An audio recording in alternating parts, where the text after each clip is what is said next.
गीता माता की जय। श्री गीता माता की जय। श्री गीता माता की जय। अध्याय 3। ओम नमो भगवते वासुदेवाय। तीसरा अध्याय। कर्म बिना संसार में रह सकता नहीं कोई। मैं भी करता कर्म हूँ, देख सका तू मोय। शुरू सृष्टि में यज्ञ की आज्ञा की कतार यज्ञ कर्म का रूप है। नहीं इस बिना निस्तार यज्ञ रूप है। ब्रह्म का यह जानत धीमान, जो नर त्यागे कर्म को, सो मूर्ख नादान। जिमी कुछ कहता करता कर्म है, न करना मिति मिमी कर्म। इस कारण करना भला, बेजर जाना मर्म।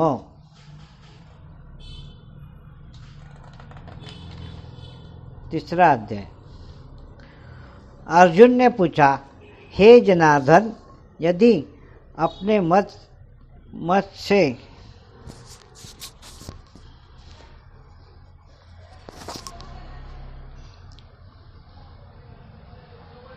कम बुद्धि श्रेष्ठ है, तो केशव मुझे इस घोर कर्म में क्यों लगाते हो?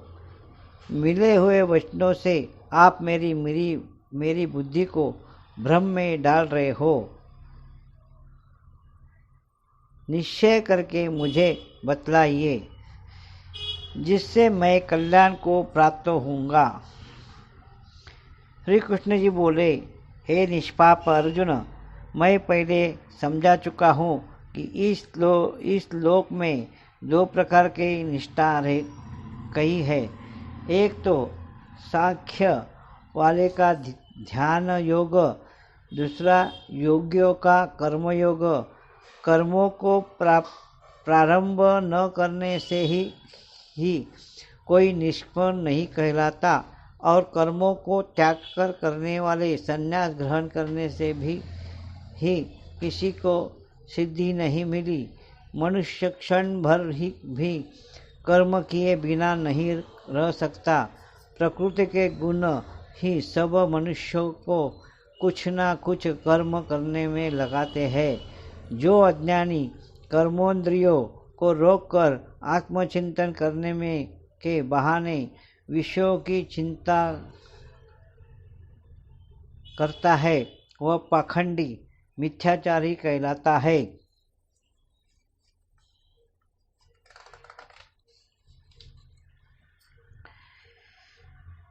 हे अर्जुन, इंद्रियों को मन में दमन कर और विषयों में प्रवृत्त न होने देकर उसे कार्य देता है, वह कर्मयोग का अभ्यास करता है और श्रेष्ठ कहता है। अपने धर्मों के अनुसार नियमित कर्म के न करने से कर्म को करना अच्छा है। बिन कर्म के लिए तुम्हारे शरीर का निर्वाह नहीं हो सकता।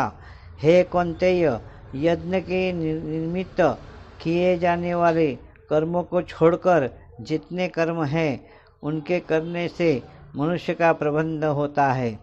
अतः एव तुम फल की इच्छा त्याग कर यज्ञ के लिए कर्म करो।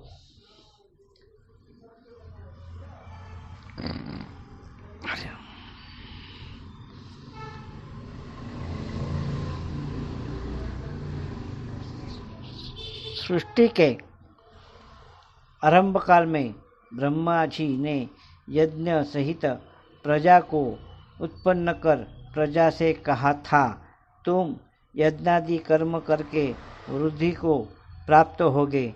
यही कर्म तुम्हारे निमित्त कामधेनु होंगे। इस यज्ञ से तुम देवता को संतुष्ट करते रहो, और देवता भी तुमको संतुष्ट करेंगे। इस प्रकार परस्पर बर्ताव करते हुए तुम और देवता कल्याण को प्राप्त हो जाओगे। यज्ञ आदि कर्मों से प्रसन्न होकर देवता तुमको इच्छित सुख सामग्रियां देंगे, परंतु उनके लिए हुए दान को जो बिना उसका भोग लगाए ग्रहण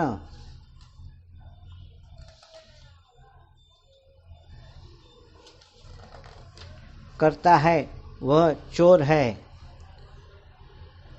परच महायज्ञ करके जो शेष बचा हुआ भोग ग्रहण करते हैं वो पापों से मुक्त हो जाते हैं, और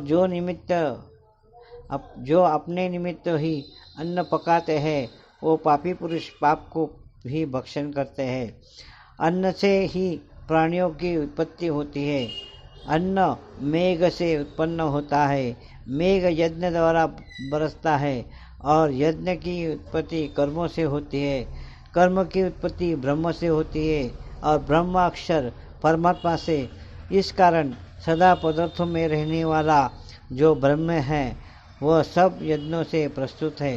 हे पार, इस प्रकार चलाए गए कर्म चक्र के अनुसार जो नहीं चलता है वह पापमय है और उनकी जीवन व्यर्थ है।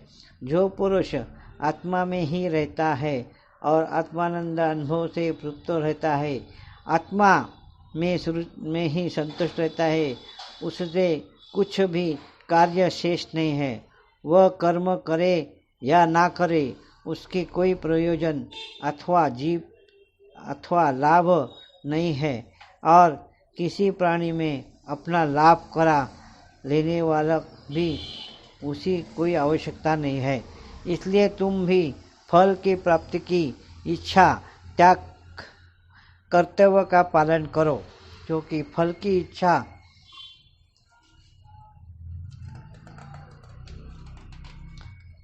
त्याग कर कर्म करने वाला पुरुष मोक्ष को प्राप्त होता है। हे पार, तुझको इन तीनों लोगों में भी कर्म शेष नहीं रहा और न कोई अप्राय वस्तु प्राप्त करनी है, फिर भी मैं कर्म करता हूँ। यदि हम ही आलस्य में आकर कर्म को नहीं करेंगे तो अन्य मनुष्यों भी हमारे ही पथ का अनुकरण करेंगे। इससे मैं कर्म न करूं तो सब लोग भी न करने से नष्ट हो जाएंगे। इससे मैं वर्ण शंकरों के उत्पन्न करने का हेतु बनकर प्रजा को नष्ट करने वाला समझा जाऊंगा। इस प्रकार अज्ञानी फल की इच्छा करके कर्म करता है, वही ही धन की इच्छा न करते हुए ज्ञानी लोक शिक्षा की इच्छा करते हैं। हुए कर्म करना उचित है। कर्म ही आसक्त अज्ञानियों का की बुद्धि में ज्ञान में भेदभाव उत्पन्न न करे, परंतु आप स्वयं कर्म करता हुआ इसमें भी प्रसन्न पूर्वक कर्म करावे। हे अर्जुन, सब कर्म प्रकृति के गुणों करके ही उत्पन्न होते हैं, परंतु जिसकी बुद्धि अहंकार से भ्रष्ट है ऐसे मूर्ख लोग समझते हैं कि हम करता है, परंतु जो गुण और कर्म के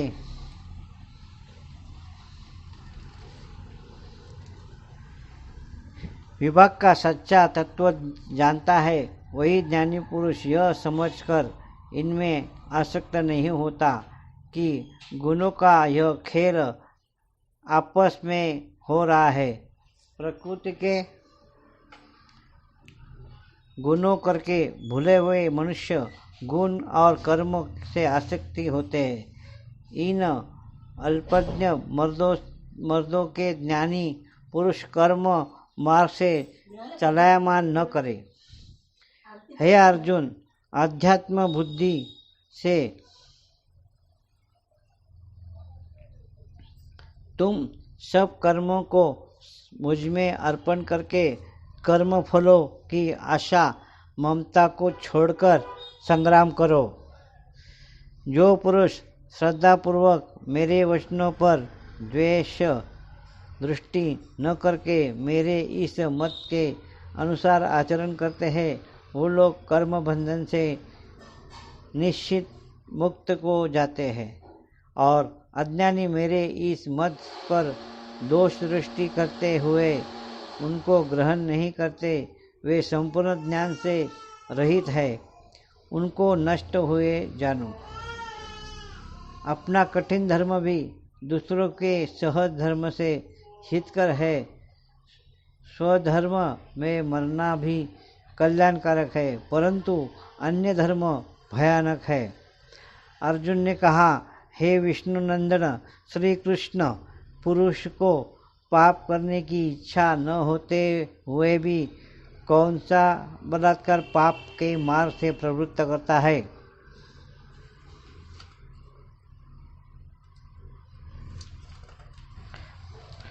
कृष्ण भगवान बोले, हे अर्जुन, रजोगुण से उत्पन्न होने वाला काम व क्रोध मनुष्य का पाप मार्ग में ले जाता है। उसे करके उत्पन्न इच्छा कभी तृप्त नहीं होती। हे महापापी और शत्रु है, जैसे धूल से दर्पण और झिल्ली में से गर्भ का बालक का ढका हुआ है, उसी प्रकार विषय की इच्छा से अध्यात्मक ढका हुआ है। हे कुंती पुत्र, इस शत्रु का इस शत्रु का काम करके ज्ञानियों का ज्ञान आच्छादित हुआ है और सदा अग्नि की तरह तृप्त नहीं होता। इंद्रिया, मन और बुद्धि इस प्रकार काम के आश्चर्य स्थान है।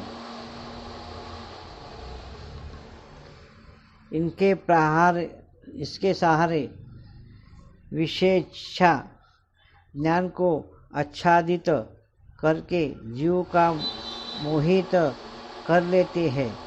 अतएव तुम सर्वप्रथम इंद्रियों को वश में करके ज्ञान और विज्ञान को नष्ट करने वाला इस पापी काम का अवश्य ही जीतो।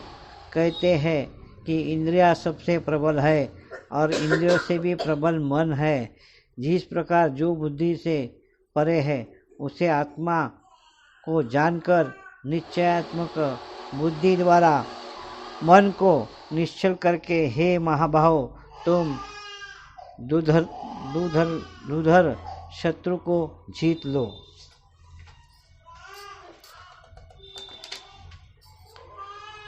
तीसरे अध्याय का महत्व।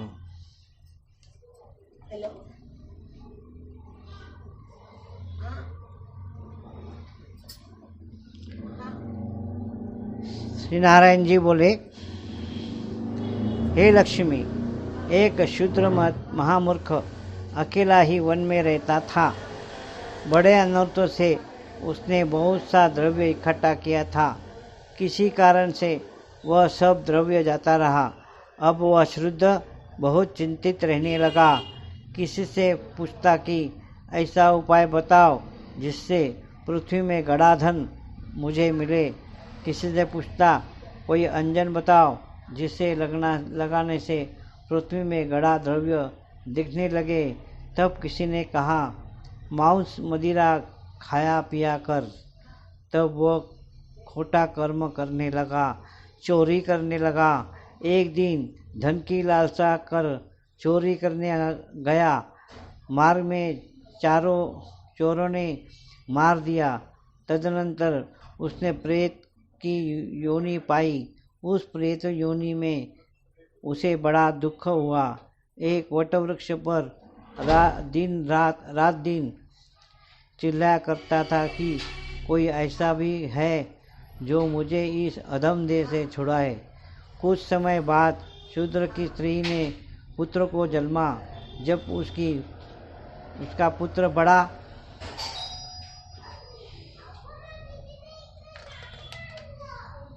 हुआ तो एक दिन अपनी माता से उसने पूछा, मेरा पिता क्या व्यापार करता था और देहांत किस प्रकार हुआ।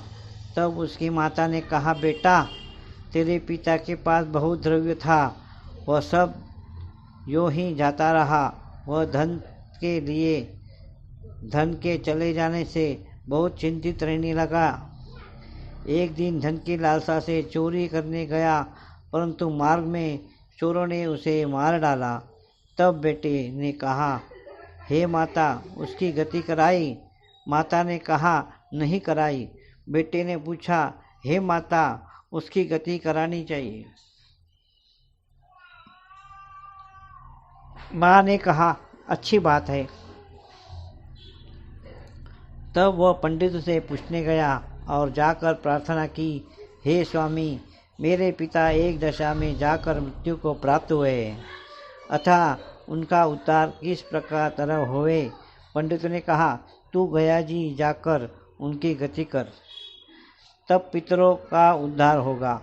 यह सुन उसने माता की आज्ञा लेकर गया, जो गमन किया।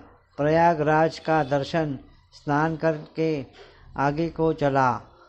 रास्ते में एक वृक्ष के नीचे बैठा। वहाँ उसको बड़ा भय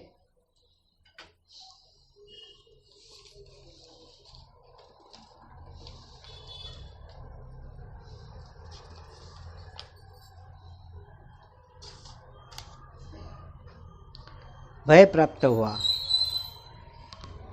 यह वही वृक्ष था जहाँ उसका पिता प्रेत योनि को प्राप्त हुआ था। उसी जगह चोरों ने उसको मारा था। तब उस बालक ने अपना गुरु मंत्र पढ़ा। उसका एक और नियम था। वह एक अध्याय श्री गीता जी का पाठ नित्य किया करता था। उस दिन उसके पिता ने प्रेत की योनि से सुना, तो सुनते ही उसकी प्रेत योनि छूट गई और देवी पाई। स्वर्ग से विमान आए और विमान पर चढ़कर पुत्र के सामने आया और आशीर्वाद देकर कहा, हे पुत्र, मैं तेरा पिता हूँ जो मरकर प्रेत हुआ था। तेरे इस पाठ करने से मेरी देवी हुई है। अब मेरा उद्धार हुआ है और तेरी कृपा से ही मैं स्वर्ग को जाता हूँ। अब तू गया जी को अपनी खुशी से जा। इतना सुनकर पुत्र ने कहा, हे पिताजी, कुछ और आज्ञा करो जो मैं आपकी सेवा करूँ। तब उस देवी ने कहा, देख, मेरी 7 पीढ़ियाँ भी के पितर नरक में पड़े हैं। अब तू गीता जी के 3 अध्याय का पाठ करके उनको भी इस दुख से मुक्ति प्रदान कर।